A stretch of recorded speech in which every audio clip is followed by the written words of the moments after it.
Eu aprendi a estudar fora pela primeira vez na vida, sozinho no inverno na França, com pouco dinheiro, perto do meu aniversário, em pleno inverno europeu. Convidei os colegas para um jantar na minha casa, os colegas de pós, e disse: sexta eu vou fazer um jantar, vocês vêm? E disseram: não. E pronto. E eu com aquela cara, quase começando a chorar no inverno, sozinho. Mas como assim? Não, não, a gente não pode, é muito em cima. No Brasil a gente diria assim: eu vou ver se vou, mas eu tenho um problema, eu tenho que buscar minha cunhada no aeroporto, aí eu vou ver se eu dou uma passadinha. Mesmo quem não vai no Brasil dá explicação. Isso são valores.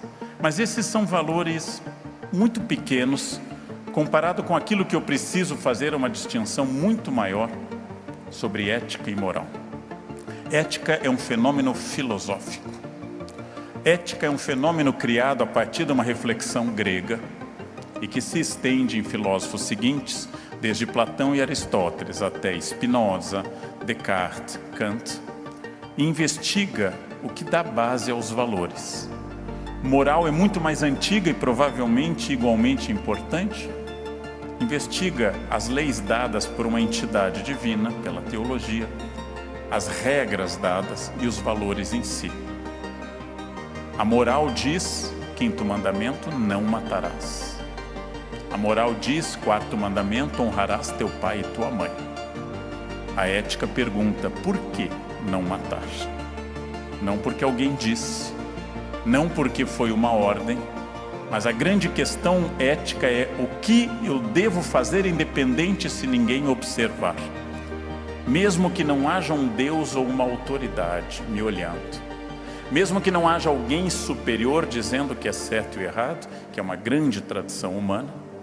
Mesmo que eu não acredite que haja isso, por que é que eu devo fazer? Porque o errado é errado, mesmo que ninguém saiba. Porque é errado trair a esposa ou o marido, mesmo que o crime seja perfeito. Porque é errado fazer algo mesmo que não haja nenhuma testemunha. É uma pergunta um pouco mais difícil. Por isso é muito mais tranquilo ensinar moral e catequese do que ética. Basta eu dizer aquela frase que eu ouvi na infância: Deus te vê. Deus te vê o tempo todo. Que aliás estava no banheiro da minha escola. Deus te vê. Essa ideia, que causa muita psicanálise em mim até hoje, é uma ideia fácil de ser ensinada. Numa grande pintura de Bosch, no Museu do Prado, em Madrid, há uma pintura circular com os 7 pecados capitais e ao centro escrito em latim: Cave, cave, Deus videt. Cuidado, cuidado, Deus te vê. É fácil dizer aos outros que há um ser vendo. É mais difícil dizer independente de alguém ver. Tal questão é errada ou não. Mas o que tem em comum tanto a moral quanto a ética? Ambas tocam no ponto da felicidade. Tanto religiosos como filósofos prometem a felicidade.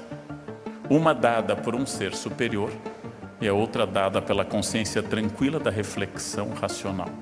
Mas ambas não são inimigas, porque ambas nascem da vontade humana de sermos felizes.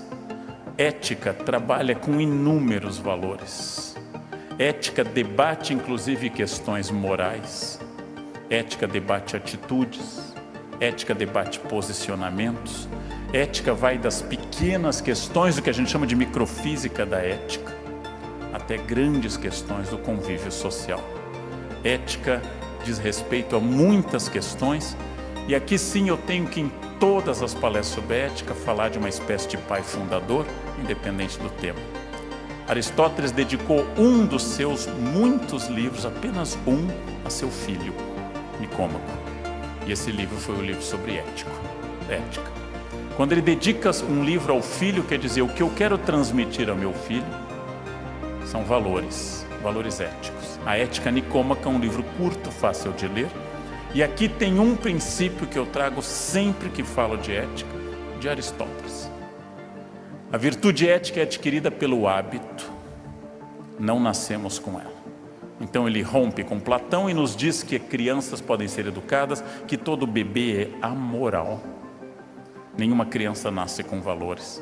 Uma criança clássica é uma máquina de ingerir e expelir coisas. Ela não tem valores, não sabe distinção de nada. Logo, ética tem que ser ensinada. E o primeiro passo aristotélico, e que eu insisto em palestras, ética tem que ser ensinada para filhos, para alunos e para funcionários. Ética não nasce com as pessoas. Ética tem que ser ensinada. E haverá sempre menos ética na medida que eu, pai, eu, professor, ou eu, patrão, seja mais omisso. Quanto mais eu me omitir no campo da ética, ou quanto mais eu for um péssimo exemplo, mais eu estou impedindo o florescer da ética. Ética é um aprendizado, ética não é um dom natural, não faz parte do código genético, ética não é da natureza humana. Os animais não têm ética. Nenhum leão olha para a zebra e diz, não, você é uma zebra mãe de família, hoje eu não vou te comer. Nenhum leão faz uma reflexão ética, porque os animais só têm imperativos categóricos, fome. Eles não fazem reflexão. Não há animais que optam por ser veganos. Não há animais macrobióticos. Um leão não opta, agora eu vou comer só alfafa, porque eu sinto a dor da zebra, não posso mais comê-la. Animal nenhum entra em crise existencial, animal não é depressivo, animal nunca toma Prozac. Os animais são imperativos categóricos puros, passa por cima de tudo. Os seres humanos são diferentes porque, em primeiro lugar, nós, além da natureza, temos um exercício de construção. Nossa natureza é capaz de adquirir ética e aperfeiçoá-la. Então eu quero partir daqui para ir para um campo totalmente distinto. Nós podemos aprender ética e podemos ensinar. É errado do ponto de vista histórico a pessoa que diz que sempre foi assim. É errado. Vou dar um exemplo absolutamente passageiro. Há 30 anos ninguém usava cinto de segurança neste país. O cinto de segurança se perdia no banco de trás, entrava num buraco negro. A gente nunca sabia onde ele estava. Às vezes ia vender o carro 10 anos depois, ele estava com o plástico ainda envolvido. Quando eu andava de carro com meu pai, a gente brincava dentro do carro e pulava para frente. E não havia nenhuma discussão sobre isso, mas a lei já existia. Nós mudamos mediante educação e coerção, consenso e multas. Nós mudamos atitudes. Há 50 anos bater numa mulher, uma violência ética inadmissível, era muito mais simples. Não havia delegacia da mulher, não havia lei da Maria da Penha, e o discurso feminista estava pouco presente. Há 50 anos os cafajestes se sentiam mais à vontade do que se sentem hoje, apesar de continuarem sendo cafajestes. Cafajeste é que nem champignon, brota em qualquer lugar.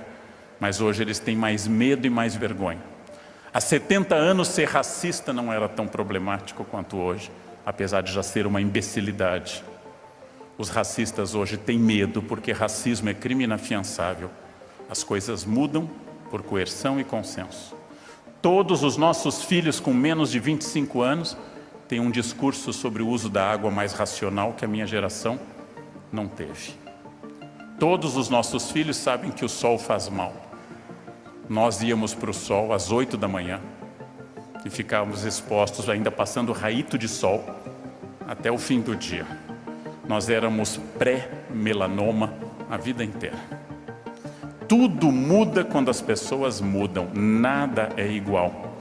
Para haver equidade e justiça, eu tenho que lembrar que a base de toda justiça é igualdade para produzir a ética. Mas a lei não é absoluta e não é infalível. Mas ela tem 3 características contidas na figura de Tétis, a justiça.